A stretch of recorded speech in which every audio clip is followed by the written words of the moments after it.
In the palm of a man's hand grew an 800-year-old little old man. As long as he pressed his face to the ground, he could instantly tell when the tire tracks had been left. But suddenly the old man's face was filled with terror. The next second, a group of giant manta rays swam out of the desert. They were huge in size and numerous. The old man knew well how terrifying they were, so he warned his host to take a detour. But the man was not afraid at all. He directly rode his horse and leaped up, stepping on the backs of the manta rays as he traveled through. After some agile maneuvering, he actually easily dodged the attacks of the manta rays. The man's name was D. He was a half-breed born of a human and a vampire. Not only could he walk in the sunlight like a human, but he also possessed the ageless body of the vampire clan. Yet because of this half-human, half-ghost identity, neither humans nor vampires were willing to accept his existence. Unable to fit into life, he reluctantly became a bounty hunter. And on this day, he received a tricky mission. A wealthy man's daughter had been captured late at night by a vampire noble. The wealthy man offered a reward of 20 million, demanding that D rescue his daughter. If she had already been assimilated by the vampire, then just kill her directly so that the daughter would die less painfully. To be on the safe side, besides entrusting D, the wealthy man also hired another team. Although this team's skill level was not as good as D's, they were definitely a presence that made vampires tremble with fear. And the vampire noble, in order to evade the hunter's pursuit, turned all the residents of the town into vampires overnight. They surrounded the bounty hunter's war chariot from all sides, but the hunters were well prepared. The intense light made the vampires retreat one after another, and the chariot took the opportunity to step on the gas, charging straight out. Just as the team was about to break out of the encirclement, suddenly the cross in front fell down, blocking everyone's path. At that moment, the vampires behind also caught up. With no other choice, the team had to first deal with the small fry in front of them. A throwing knife severed a vampire's head. Even the blonde beauty calmly shot a vampire in the head. In less than 2 minutes, the vampires surrounding the team were almost all slaughtered. But suddenly, the sound of horse hooves came from afar. The captain warily drew his bow and aimed in the direction of the sound. The next second, an arrow flew toward the target like lightning. But the result was that it was caught single-handedly by the other party. Under the moonlight, a black horse with wings stood in midair. Seeing this scene, everyone's eyes widened.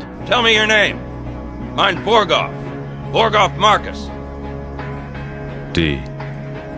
Without much further ado, D went ahead to chase the vampire's carriage. The cunning captain decided to let D take the lead, and then he would follow behind, waiting for the right moment to act. But before his words faded, the blonde beauty couldn't hold back any longer, and directly rode her motorcycle after him.